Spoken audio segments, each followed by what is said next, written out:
नमस्कार।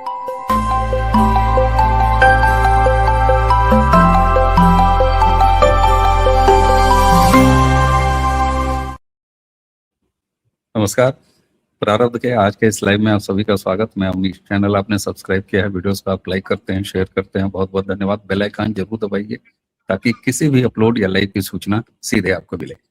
दर्शकों, आज बेहद महत्वपूर्ण दिन का ये पहला वीडियो। ज्यादातर आप रिकॉर्डेड देखते हैं, लेकिन 11 बजे आज चूंकि हमें धीरेन्द्र पोंडीर सर का समय मिल गया तो हमने कहा FCRA पर बात बेहद जरूरी है और धीरेन्द्र सर के साथ भी बेहद जरूरी है। कारण क्या?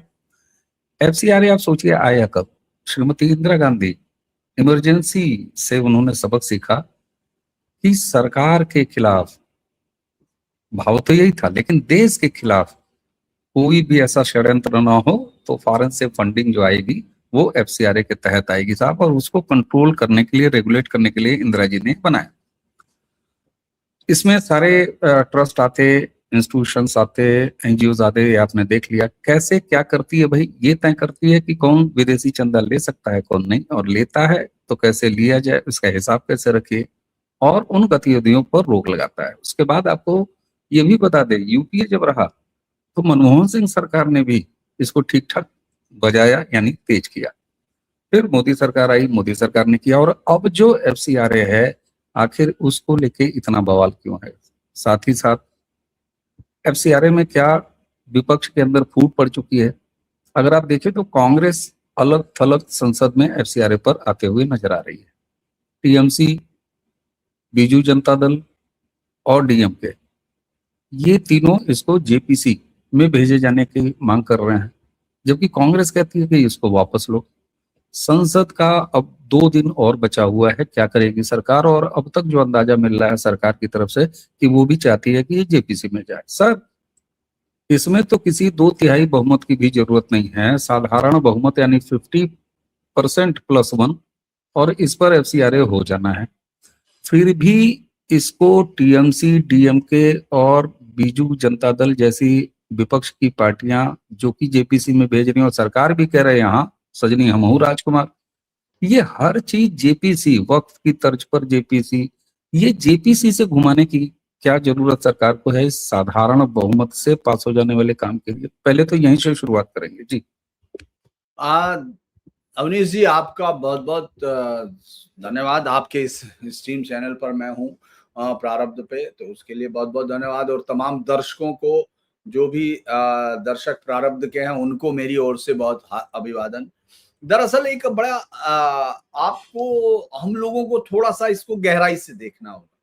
एक तो ये है कि जो चंडू खाने की चलती है वो तो बहुत ही चलती है, ये हम लोग कहावत है हमारे यहाँ पत्रकारिता में कि भाई चंडू खाने की बहुत खबर ले आते हैं। तो आजकल चूंकि जो ये सरकार है, इसके आप रणनीति को और तमाम चीजों को हम समझ नहीं पाते हैं कई बार, और फिर लगता है कि शायद ये जब हो जाता है तो लगता है हाँ यार ये तो बहुत बेहतर हुआ, ये तो बहुत पहले से सोच रहे थे। और ऐसा करते करते कई बार वो इतने ज्यादा गणितियों में उलझ जाते हैं कि शायद वो खुद भी नहीं समझ पाते। कई बार इतना ज्यादा छुपा रहे हैं रणनीति को, इतना छुपा रहे हैं, इतना छुपा रहे हैं कि मास्टर जी ने खाना छिपाया और पता चला लंच भी चला गया। आज जब हम लोग बात कर रहे हैं, पूरे देश में, सब में, सारे अखबारों ने लिखा हुआ भाई ये JPC में चला जाएगा, ये फला चला जाएगा। अभी तक कोई ऑफिशियल कंफर्मेशन नहीं। चूंकि आज अवनीश बाबू 12 तारीख है और कल 13 है। कल संसद 11:30-12 बजे उठा लेगी अपने सारा अपना जो है, अगले बात करेंगे। तो सरकार अगर इसको परिसीमन के लिए कैरेट और स्टिक की तौर पर इस्तेमाल कर रही थी तो वो भी नहीं आ रहा है। जब तक सरकार ये ना कह दे कि स्पेशल सेशन आना है, क्योंकि देखिए इस बार वो 17 नहीं कर रही, ऐसा कह रहे हैं। मैं फिर कह रहा हूं कि ये भी उसी से आ रही है कहानी जहां से सब आ रही थी। फला तारीख को पेश होगा, फला को हो गया, अब ये हो गया, ये हो गया, रोज सुबह शाम चल रहा है। लेकिन मैं ये मानता हूं कि जब तक अमित शाह और मोदी तय करके ये नहीं चाहते कि वो बाहर जाए बात, तब तक बाहर आती नहीं है। और ये पहला सेशन होगा, मुझे लगता है मेरी याद में, जिसमें कि गृह मंत्री मौजूद नहीं होंगे पूरे सेशन में। पूरा सेशन वॉश आउट हो गया है ना। पूरे सेशन को 20 से लेके आज तक आप देखेंगे। लेकिन ये वो है ओवरव्यू जो आपका ऊपर से बन रहा। इस बिल में, इसमें जो 4-6 बिल थे जो पास होने थे वो सब हो गए। एफसीआरए को छोड़ दें तो बाकी बिल जो सरकार को पेश करने थे वो किए, उनको पास भी करा दिया। कल केरलम वाला भी हो गया, वंदे मातरम बिल पर राष्ट्रपति के साइन हो गया, एक्ट हो गया, वो भी एक्ट भी बन गया। तो ये एक एक करके हमने सब देखा। अभी तक सब लोगों की ये आ रहा है कि जिसमें उसको कुल 270-71 सांसद चाहिए लोकसभा में, 326 तो अब उनके अपने हो गए, 320 एनडीए के, वो क्यों ही, ये सबसे बड़ा। तो यही समझ में आ रहा है अभी तक। देखिए सरकार पीछे नहीं हटती। अभी 12 साल का अनुभव तो ये कहता है, 12 साल में पहली बार आपको एक सेशन में सरकार जो है अपने समर्थकों का जो मनोबल है उसको शायद बनाए रखने में पहली बार 12 साल में नाकाम रही होगी। उसके स्ट्रेटजी हो सकती है, मैं फिर आपको एक कह रहा हूं कि वो उनकी अपनी समझ होगी। अभी जब आएगा तब बताएंगे, क्योंकि मैं आपको कहूं कि केपलर के नियम ये कहते हैं और फला के नियम ये कहते हैं, जब आएगा तब देखेंगे यार।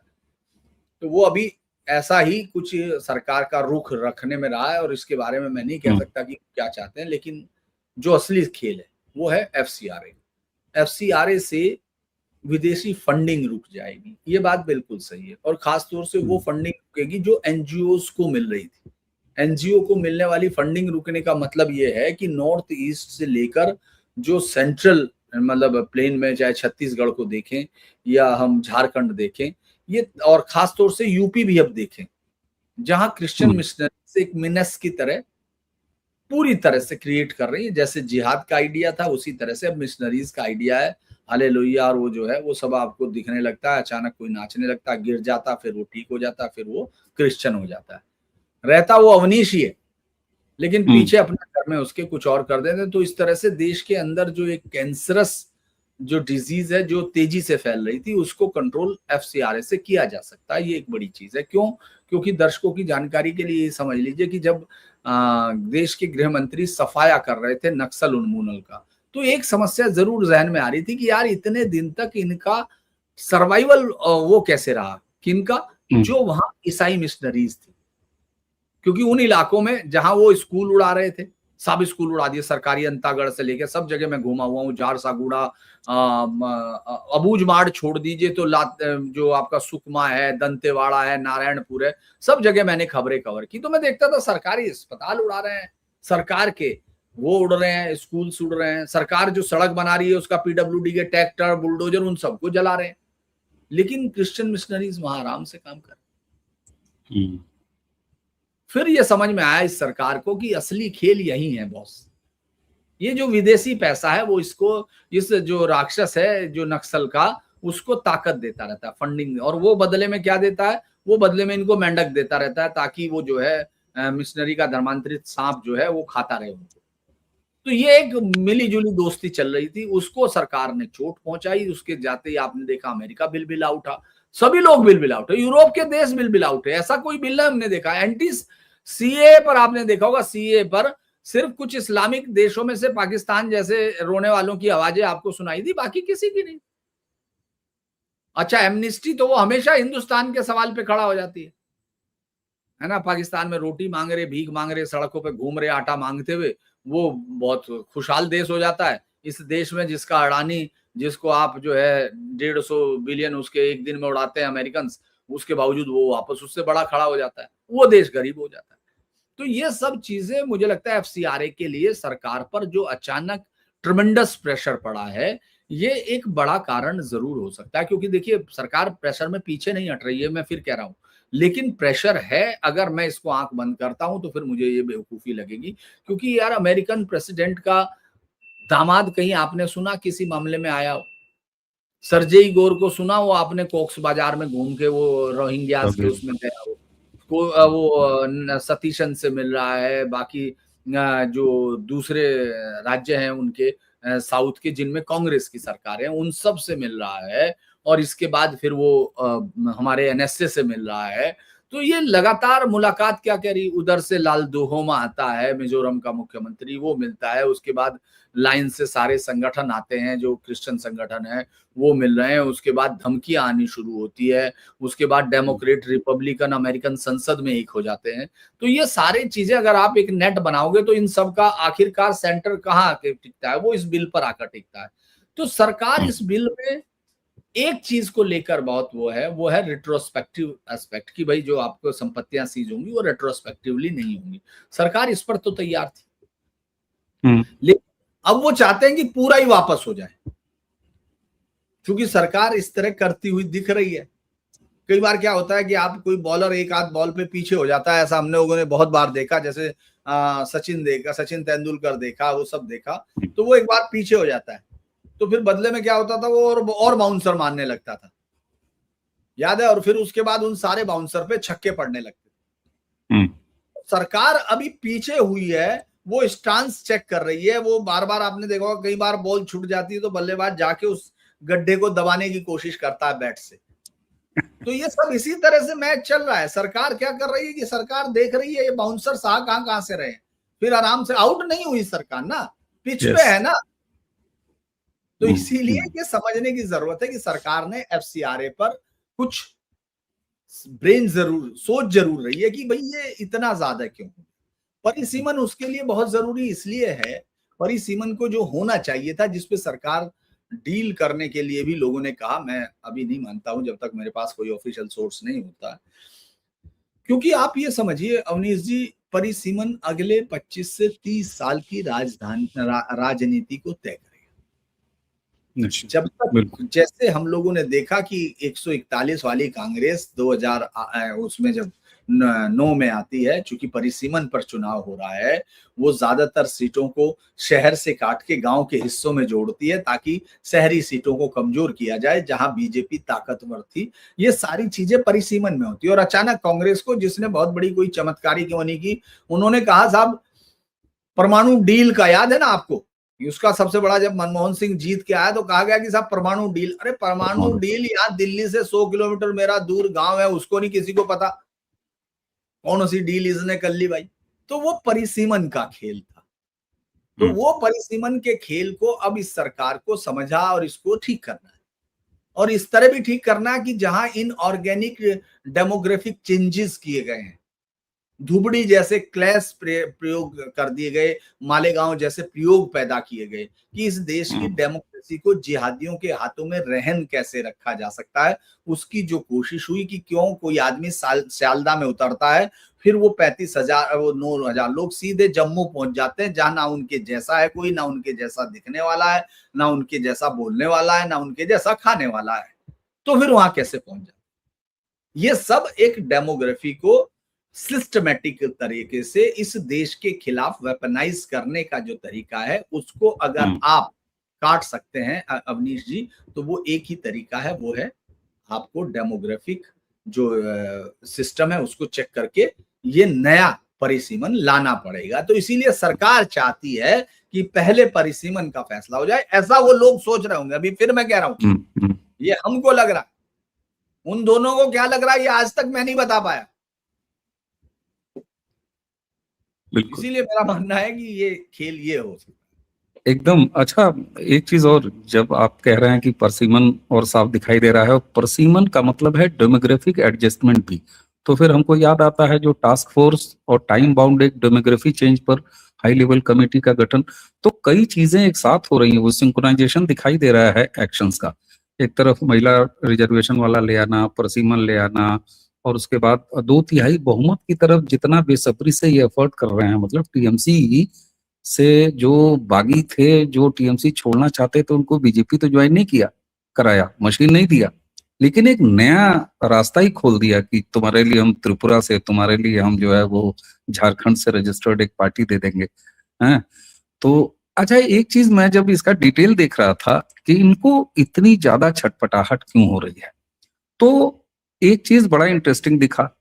आप देखिए सबसे लास्ट पॉइंट जो ये प्रपोज्ड है एफसीआरए, उसमें है सर कि सजा की अवधि जो है वो तो घटा दिया, भाई 5 साल की पहले सजा थी, अब इस नए प्रोविजन में जो नया अमेंडमेंट है इसमें सजा 1 साल की है। लेकिन यहाँ एक इंटरेस्टिंग चीजें हैं कि किन चीजों पर ये बिल जो शाह लेके आ रहे हैं और जिसको कराना चाह रही है सरकार, वो कहाँ फोकस कर रही है, जिस पर इनको सबसे ज्यादा दर्द है कि अगर आप हिसाब नहीं दे पाए कि कहाँ से आप पैसे आए हैं, गड़बड़ी आपकी हुई है, तो उससे बनी हुई संपत्ति हम दर्ज कर लेंगे। ये सबसे ज्यादा इनको छटपटाहट है।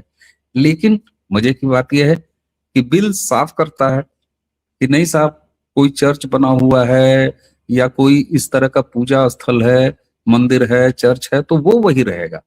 ये क्लियरिटी दे दिया है। तो अब ये क्या चिल्ला रहे हैं कि साहब जो अस्पताल बनवाए गए हैं वो अगर जब्त हो जाएगा तो फिर हॉस्पिटल कैसे चलेगा, विक्टिम कार्ड शुरू हो गया। एफसीआरए का असर तो सर हरे रंग वाली फंडिंग पर भी पड़ेगा ना, लेकिन वहां से अभी दर्द उतना वोकल नहीं हुआ। मैं देख रहा हूं इसमें चर्च जो है वो नंबर 1 आ रहा है। ये कौन सा डिलेमा है, जरा इस पर चले। दरअसल इसको हमको दो हिस्सों में बांटना पड़ेगा। मैंने पहले भी आपको बताया था कि हुआ क्या है कि इस्लाम का यहाँ इस देश में आगमन एक हत्यारे, बर्बर, वहशी, बलात्कारियों और गुलाम औरतों के व्यापार करने के तौर पर हुआ, जो लूटने आए थे। उसके बाद उनकी ताकत वो तलवार की धार पर ही फैला है। उसमें कोई किसी से, उसमें कोई ये जो सूफी वूफी के सब नारे हैं, ये सब बेवकूफी बनाने वाले और वामपंथियों की ढकी गई चादर है जो आपकी आंख पर उन्होंने डाल दी। वरना तो वो सीधा तलवार की धार पर, इससे कोई लेना देना नहीं। वो जासूसों के तौर पे जासूसी करते थे। ये कोई वो नहीं हो सकता कि 1189 में वो आ रहा है वहां मोइनुद्दीन चिश्ती, और उसके बाद फिर अटैक हो रहे हैं, फिर उसके बाद 1192 में फिर वो पृथ्वीराज चौहान को तराइन के वार में हराया जाता है। ये सारी चीजें चलती हैं। तो मैं इस पर बहुत लंबी डिबेट होगी, लेकिन मैं इस पे बता रहा हूं कि उसके बाद उन लोगों ने यहाँ डिवीजन किया। डिवीजन के करने के बाद जिन लोगों ने डिवीजन के लिए वोट किया था वो यही रह गए। यानी उन्होंने एक हिस्सा तोड़ दिया और उन्होंने मोहम्मद बिन कासिम के आइडिया को कंप्लीट किया। उसके बाद वो बचा कुचा हिस्सा पूरा करने के लिए देवबंदी जैसी जमातें खड़ी हो गई, जिन्होंने कहा कि नहीं साहब अब ये इससे इस्लाम का दावा कमजोर हो जाएगा, वो यही रह गई। लेकिन वो इतनी बड़ी संख्या में रह गई अवनीश, और उनका जो आतंक, जितनी उनकी कहानियां, जितना उनका एक खुला ओपन वॉर क्राई जो उनकी रहती है, उसने हिंदुओं को एक सदमे में ला दिया। तो उसके बाद आप देखेंगे लव जिहाद कंटिन्यू, लैंड जिहाद है, फिर बहाने हैं, फिर वो दरगाह जिहाद है, उर्स जिहाद है। ये सारे कुल मिला के अलग अलग ब्रांचेज हैं। मेन ब्रांचेज है कि वो डरा धमका के, झूठ से, मक्कारी से, सबसे वो ये बदलते रहे, सरकारें नहीं। तो वो अब इस स्थिति में आ गए कि बहुत जगह तो आपने देखा होगा वो डरा के कर रहे हैं, यूपी में भी कर रहे हैं आज भी। तो उनके पास ये कैपेसिटी थी, तो लिहाजा वो इसके, उनका धन जो आता था वो सऊदी के वहाबी मूवमेंट से आना शुरू हुआ था, और उसके लिए उन्होंने कोई जरूरत नहीं थी कि वो ये चैनल इस्तेमाल करें, कोई और चैनल से भी उनका पैसा आ रहा था। लेकिन क्रिश्चियन मिशनरीज के साथ दिक्कत है इस पूरे, उसमें 30 से 60% उन्हीं का पैसा आता है। उसमें सबसे बड़ी दिक्कत ये है कि उनके पास ये बहुत कम जगह में ताकत है, जैसे नॉर्थ ईस्ट में जरूर है, कि वो किसी दूसरे धर्म को ताकत से कन्वर्ट करें, लाठी से कन्वर्ट करें, या फिर उसकी एंट्री बैन कर दें। जैसे कि आप नागालैंड वागालैंड में आप देखते हैं जो वहां और सब लोग कहते हैं कि यहाँ कोई दूसरे धर्म की कोई जरूरत नहीं है, यहाँ कोई, वो बाकायदा साफ कहते हैं। तो ये वहां के अलावा बाकी सब जगह पे अगर आप देखेंगे तो ईसाई मिशनरी के फैलने का कोई आधार नहीं, कोई प्यार में नहीं जाता, कोई यीशु के प्यार में नहीं डूबता, और हिंदुस्तानियों को डूबने की जरूरत भी नहीं, क्योंकि उनके पास इतनी ऐसी बेशुमार कहानियां हैं, जितनी वो सुनाते हैं उससे ज्यादा। और जिस अंधविश्वास की वो कहानी बताते हैं ना, हिंदू में अंधविश्वास है, वो क्रिश्चियन से ज्यादा कुछ नहीं होगा। जो आज तक पानी में रोटी, खून और वो सब कहानियां हम लोग सुनते हैं, उन पर जाने की जरूरत नहीं है। दूसरा, आपने देखा होगा कि वो नाचते हुए ऐसे गिर रहे हैं, वो आदमी ऐसे उठा देगा, बाद में पता चलता है कि वो क्यों नाच रहा था पैसे लेके। तो ये सब कहां आंख के सामने दिखता है, उस पर अब क्या बोलना। दरअसल क्रिश्चियन मिशनरीज का पूरा खेल सिर्फ एक पर टिका हुआ है कि वो सामने वाले आदमी को पैसे, हम तेरी चिकित्सा ठीक कर देंगे, हम तेरे बच्चों को पढ़ाएंगे, हम तेरे ये करेंगे, और बदले में तू बस हमको अपना धर्म बेच के चला जा। तुझे गिरवी जो रखना है वो धर्म है। और चूंकि बहुत लंबे समय से शंकराचार्यों की भूमिका इस देश में संदिग्ध हो गई, धर्म संस्थाएं कमजोर हुई हैं, उन्होंने कभी इस बात को बताने की कोशिश नहीं की कि तू जो रख के आ रहा है चीज, वो तेरे आगे बच्चों तक की है, और तेरे पूर्वजों के साथ तेरा रिश्ता एकमात्र जोड़ने वाली है।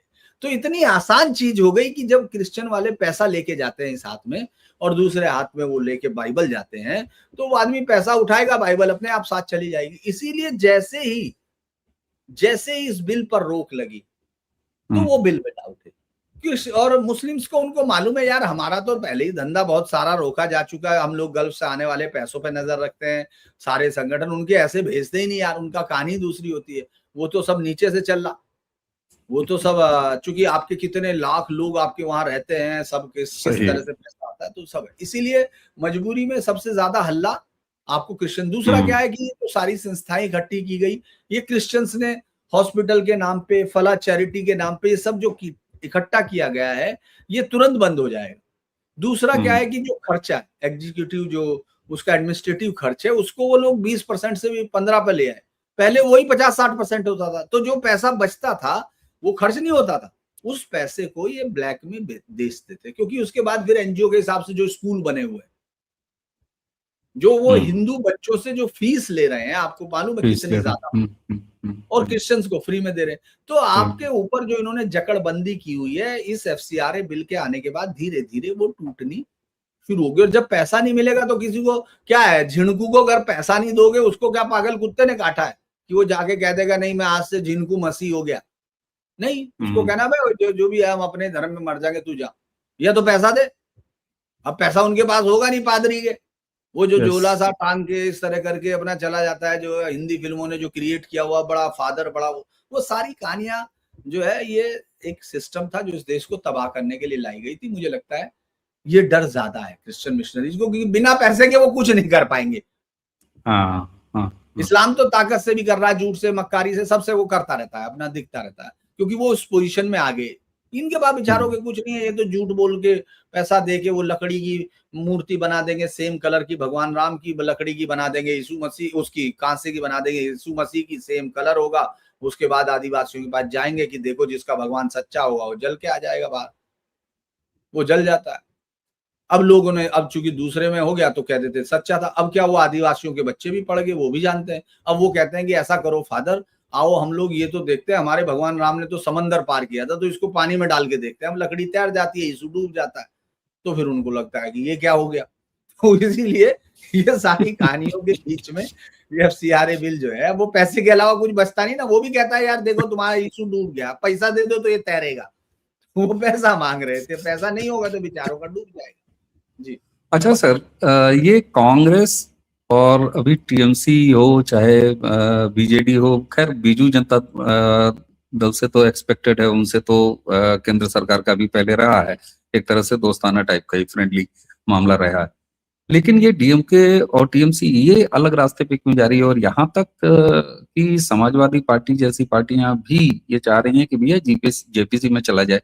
सरकार क्यों चाह रही है जेपीसी में चला जाए? मैं बार बार, क्योंकि ये एक असंतोष होता है। आपने हालांकि शुरू में कहा कि भाई काम कैसे कराना है ये सरकार तय करेगी, जनता की बेहद मांग पर ये कुश्ती तो होती नहीं है। लेकिन फिर भी जिस चीज को लेके बार बार सरकार के समर्थकों में व्यग्रता आ जाती है, अरे मोदी झुक गए कॉकरोचों के सामने, अरे देखो एफसीआरए पर भी मोदी जो है वो अब पतली गली ले रहे हैं। तो सरकार क्यों इसको एफसीआरए से भेजना चाहती है? दूसरा, विपक्ष वाकई अब इसको लेके बट गया है। नहीं, मैं ये नहीं मानता हूं विपक्ष बट गया है। देखिए ताकत थी, जब आपकी ताकत थी, आप ये सोचो ये सेशन कब हो रहा है, अवनीश इसको ऐसे समझो, सेशन तब हो रहा है जब राज्यों में 5 राज्यों में चुनाव हुए और बीजेपी ने 2014 के बाद की सबसे बड़ी जीत हासिल की। बड़ी जीत, यूपी की जीत बड़ी जीत नहीं थी, यूपी में पहले सरकार बन चुकी और पूर्ण बहुमत से बन चुकी है 91 में, तो बंगाल इसीलिए सबसे बड़ी जीत। तो बंगाल सबसे बड़ी जीत थी। आप ऐसी जीत के बाद आए हैं दोस्त, और तीसरी बार आप वहां से रख के आए असम में, त्रिपुरा आप जीत चुके, तो आपका जो एक माहौल तैयार हो गया था, इतना बड़ा माहौल बन गया था आपका कि भाई ये क्या हो, सब झुके हुए थे। ऐसे माहौल में पीछे जाना, तो आपके जो बीजेपी के कट्टर समर्थक है उनके अंदर भी अब उनको सिर्फ एक जो भक्ति वाली कहानी है वो तो है, कहने लगा यार सर करेंगे सही, जैसे हम लोग आखिर में कहते हैं भगवान जो भी करेंगे भली करेंगे, तो बेचारे वो कह तो यही रहे हैं कि यार भगवान भली करेंगे। लेकिन वो उनकी आदत भी ऐसी हो गई, बहुत सारे दर्शकों की याद होगा आपको रामलीला, अगर आप गए होंगे, मैं मुजफ्फरनगर में जब जाता था तो रामलीला वाले दिन रावण के दरबार में सबसे बड़ी भीड़ होती थी, जिस दिन भी रावण का दरबार होता था। वो मैं देखता था, दोस्त कहते थे अरे आज चलेगा, मैंने भाई क्यों, कहना आज रावण का दरबार है, तो मैंने सोचा रावण के दरबार में ऐसा क्या होता है। तो आपको याद होगा, पता नहीं आपकी तरफ होता है या नहीं, तो जैसे ही रावण बैठता था एकदम उस पे राज सिंहासन पर, कहता था मंत्री जी नाचने वाली को पेश किया जाए, तो फिर वो पूरे गाने पे डांस पे याद है, अगर आपके यहाँ होता हो, नृत्य पेश किया जाए, वो आइटम सॉन्ग फिर शुरू होते हैं। तो वो उसके चक्कर में बहुत डांस होते थे उस समय। अब तो खैर फिल्में और वो सब चीजें बदल गई हैं। तो मुझे लग रहा है जनता जो है अब सिंहासन पर बैठ गई है और मोदी जी को और योगी जो उनको कह रही है, अमित शाह जी को, कि जल्दी पेश किया जाए। ऐसा हो नहीं सकता ना भाई, उनको अपनी रणनीति बनानी है, उनको देखना है कि मुझे क्या करना है। यार आप पे थोड़ा ही दबाव बन रहा है, आप और मैं जो वीडियो कर रहे हैं हम पे थोड़े, हमको थोड़े अमेरिकन प्रतिनिधि मंडल ये कह रहा है कि हम तुम्हारी जो अभी जो हमारे साथ वहां डील है जो सेंसिटिव, उसको हम रोक देंगे या फला, नहीं, कुछ नहीं करना हम पे, कुछ नहीं। तो हम कुछ भी कह रहे हैं कि यार ये पीछे क्यों हट गया। ये मैं उदाहरण कई बार दे चुका, आपको भी देता हूं कि जैसे आप पान खाने किसी दिन जाएंगे ना और उस समय मैच खुला हुआ हो और सचिन तेंदुलकर आपके साथ हो और मैच चल रहा हो, तो जानते पान वाला पान लगाते लगाते कहेगा कि भाई साहब ये देखो इसको ये शॉट खेलने के लिए, अच्छा आप बताओ किसने कहा था भाई साहब। अगर ये थोड़ा सा पीछे हो जाता ना भाई साहब, मैं ये बता रहा छक्के में चली जाती बहन। अब वो बेचारा सचिन तेंदुलकर कंफ्यूज हो जाएगा क्योंकि बॉल का सामना वो कर रहा है, लेकिन वो उसको कुछ कह भी नहीं सकता क्योंकि वो उसी का फैन है, वो फैन भी उसी का है ना। वो पान वाला भी बेचारा सचिन तेंदुलकर को पसंद कर रहा है और सचिन तेंदुलकर को पता गेंद तो मुझे झेलनी है ना, और ये मेरा फैन गेंद खेलने। तो इसीलिए सरकार स्टैंड ठीक कर रही है। हो सकता है देखिए प्रेशर होंगे, मुझे नहीं पता, मैं क्योंकि मैं इसलिए शक नहीं कर रहा हूँ अवनीश जी, कोई मैं सरकार का वक्त नहीं, मैं तो जो जिसका होता है, मैं तो अपना पत्रकारिता में भी जिसका कपड़े जब दिखते थे वो उसके कपड़े पब्लिक में ही धोता था, तो मुझे इससे कोई फर्क नहीं पड़ता। और मैंने जो मुख्यमंत्री ने पहला इस्तीफा दिया था मेरी स्टोरी पे, वो बीजेपी का ही था, तो इसलिए मुझे इससे फर्क नहीं पड़ता कि भाई बहुत किसने दिया था सर, किसने दिया था? हाइड्रो पावर प्रोजेक्ट का अब टाइप करेंगे तो पता चल जाएगा। अच्छा, इस्तीफा देना, हाँ, रमेश चंद्र विदुड़ी। तो ये सारी खबरें मैं तो इसलिए कह रहा ना कि हमको ये सारी चीजें इसलिए समझ में आती है, 12 साल से सरकार जो काम कर रही है वो बहुत बेहतर काम कर रही है। हम पहले को पैरेलल कर रहे हैं, इसलिए हमको ये अच्छा लगता है कि हाँ ये कर रहे हैं तो कुछ सोच रहे हूं। क्यों? क्योंकि मैंने मिनिस्ट्री ऑफ होम इतने सालों तक कवर किया, किसी को एफसीआरए को लेके नहीं पड़ी हुई थी। कांग्रेस लाई थी वो लुंज पुंज ले आई बिल, उसके बाद किसी ने, बीजेपी ने तो आपसे एफसीआरए का वादा नहीं किया था। नहीं, बिल्कुल नहीं, तो वो ला रही है भाई ये सब चीजें, तो वो उनको देखना है। क्योंकि देखिए परिसीमन का जो माहौल तैयार किया बीजेपी ने, 1 साल से राजनीति कर रहे वो लोग, ये करना है उसकी पार्टी को एक व्हीकल क्रिएट करना है। ये व्हीकल ये कैसे होगा कि ये व्हीकल ऐसा होगा कि ये वहां से लाएगा सीधे हमारे घर में नहीं घुसाएगा, ये पन्नू लाल के यहाँ खाना खिला के वापस भेज देगा, दावत हमारी है, परिसीमन हमारा, ये एनसीजीपी में जाएंगे, वहां से अपना दावत खा के वापस चले जाएंगे, इनको अंडे नहीं पड़ेंगे, बस इतना हम आश्वासन दे देंगे, है ना। तो वो सब उन्होंने, उसके बाद उन्होंने एक नाथ शिंदे को कहा कि भाई ले आओ, तो 6 वो भी ले आया बेचारा। फिर उन्होंने कहा शरद पवार जी आप जाने वाले हो, क्या करोगे इसमें, तो वो भी आ गए बेचारे प्रधानमंत्री जी से मिलने। ये ऐसे माहौल में अचानक एक ऐसा खेल खड़ा हो गया कि उनको सब कुछ बिखरता दिखा। और ये खेल की शुरुआत आपसे ज्यादा बेहतर कौन समझेगा पंडित जी, आप तो वही है। 7 जून को एक एसएमएस करता है पांडे, ट्वीट करता है पवन पांडे, कहने बस चढ़ावा चोरी में चोरी हो गया, ये इन्होंने चुरा लिया, सरकार शामिल है। उसके बाद 9 को आपने देखा होगा अखिलेश करते हैं, और वहां से कहानी शुरू हो जाती।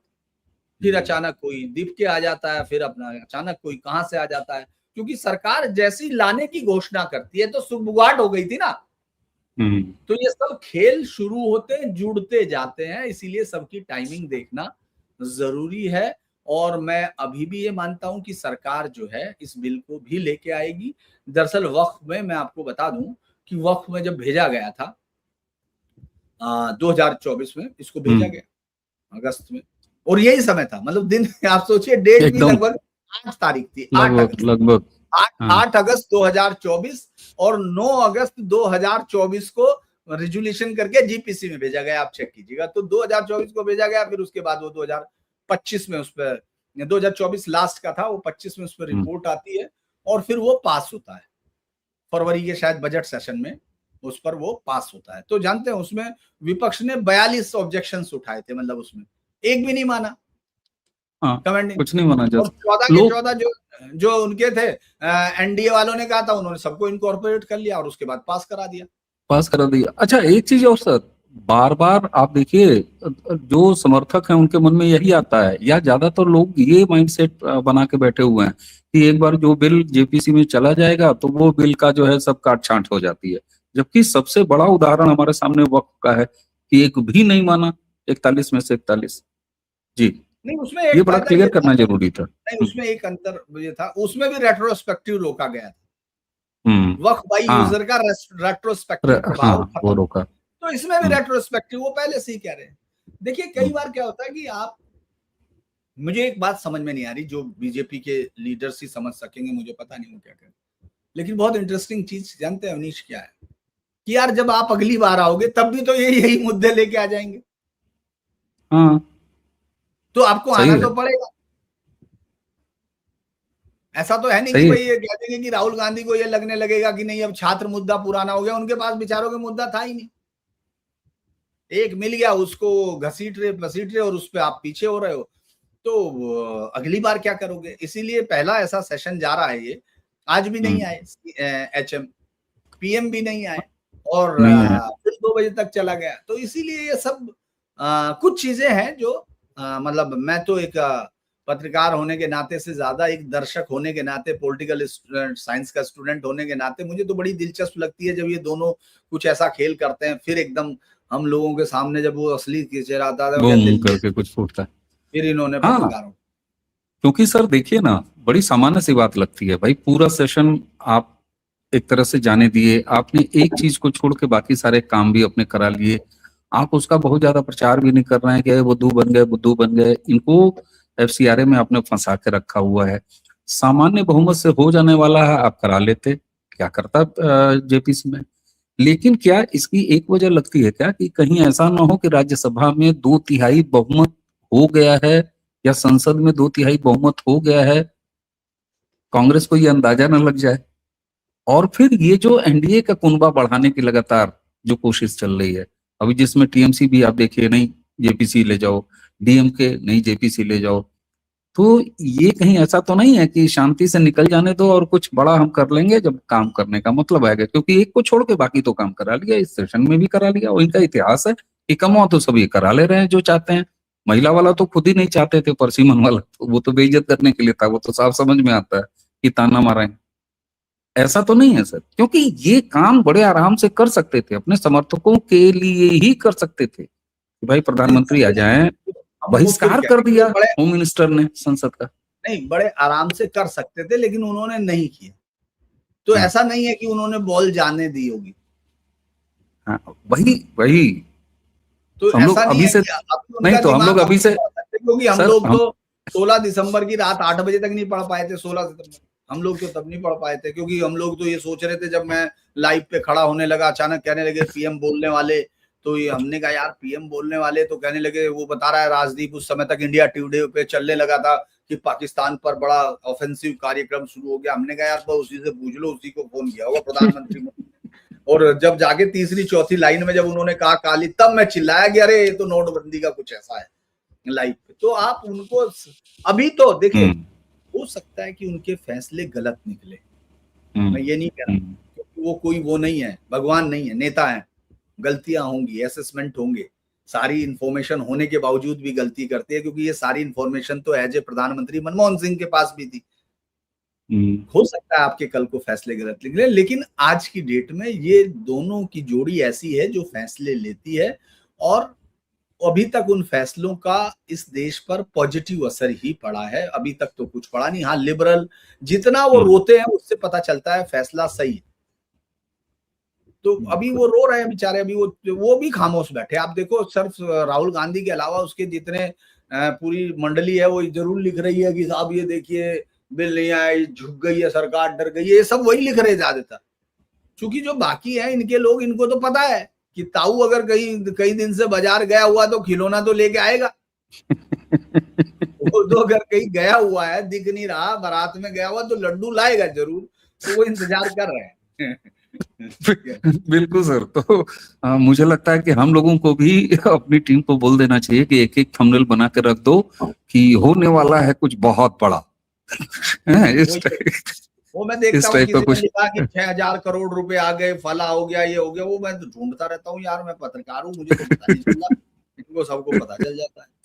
तो फिर मैं कहता हूँ बिल्कुल। भाई और मैंने बीच में आपसे एक पॉइंट उठाया भी था कि ज्यादातर समर्थक ही अपने आप को कहते हैं, लेकिन उनमें ये रहता है कि भाई साहब, या आम लोगों में समझ है कि जेपीसी में जो गया तो उसमें तो मामला सब उसके पर कतर दिए जाएंगे, लेकिन वक्त में दर्शकों 41 जो अमेंडमेंट्स थे जो अपोजिशन की पार्टियों ने सुझाए थे और एक भी 44 सरकार 44 ने नहीं माना। उन्होंने दिए हाँ, थे और 44, 14 सॉरी, और 14 थे जो एनडीए के तरफ से थे, ये तो 14 ये वाले तो मान लिए, लेकिन वो 44 तो बिल्कुल नहीं माना। तो आप कैसे कह सकते हैं? तो जेपीसी में जाने का मतलब ये नहीं है। जेपीसी एक ऐसा तरीका है जिससे मुझे लगता है कि बाद में किसी को दिखाने के लिए मुंह नहीं बचेगा। तो ये वाया जेपीसी अगर आ रहा है, और उसमें भी पुंडीर सर ने जो कहा कि भैया अभी कहाँ आ रहा है, इनके कौन से इशारे हमको पता है, कुछ नहीं पता होता है। असली बात यह है, अंदर की बात, ये सफल रहे हैं अब तक की अपनी योजनाओं को। आप सोचिए, नोटबंदी की घोषणा से पहले नोट छपवा लेना, किसी को हवा हवा बिल्कुल खबर नहीं होना। 370, किसने ये कल्पना की थी कि आज जो सदन चलने वाला है उसमें 370 हटाने का पूरा मामला पेश हो जाएगा? तो ऐसी तमाम चीजें। और एक चीज और, पिछले इन तमाम सालों में ये सरकार कम से कम संसद से अपने काम निपटवाई है। संसद में अगर आप यूटर्न नाम की चीज इस सरकार पर नहीं लगा सकते। किसान बिल की बात है तो उसका अब हम दूसरे तरीके की चीजें देख रहे हैं। खुद पंजाब के किसानों को समझ में आ रहा है उन्होंने देश के किसानों का कितना अहित किया। तो जेपीसी में देखते हैं कहाँ जाता है ये एफसीआरए। लेकिन एफसीआरए के प्रावधान और उसके सामने अमेरिका से लेकर पूरे यूरोप का बलबलाना, ये पता लगता है कि चाहे वो एसआईआर हो, चाहे वो उसके बाद आप देखिए सीए, एनआरसी जैसी बातें हों, उसके अलावा ये जो ये डेमोग्राफी चेंज वाला टास्क फोर्स हो, ये तमाम ऐसी चीजें हैं, एक्टिविटीज हैं जिनको इकट्ठा करने के बाद आप पाएंगे कि ये कंप्लीट सिटीजन रजिस्टर की तरफ भी बढ़ रहे हैं। एक देश एक उसके जो समान नागरिक आचार संहिता है उधर भी बढ़ रहे हैं। तो चीजें उस तरफ बढ़ रही हैं। काम कराने के तरीके और होते हैं, वो प्रोसेस और होते हैं, उसको फॉलो करना पड़ेगा। जनता की बेहद मांग पर हर चीज सरकार नहीं कर सकती। धीरेन्द्र सर, आपने समय दिया, आपका बहुत बहुत धन्यवाद। थोड़ा सा समय मैंने आपका ज्यादा ले लिया, लाइव की वजह से हो जाता है सर। तो दर्शकों, अगर आज का ये लाइव आपको तनिक भी सार्थक बात करता हुआ दिखाई दे रहा हो तो इसे आगे जरूर बढ़ाइएगा।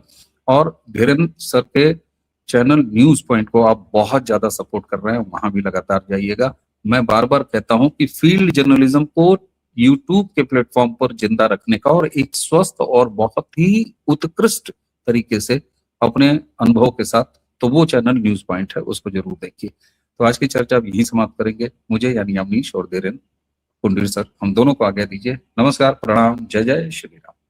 जय जय श्री राम।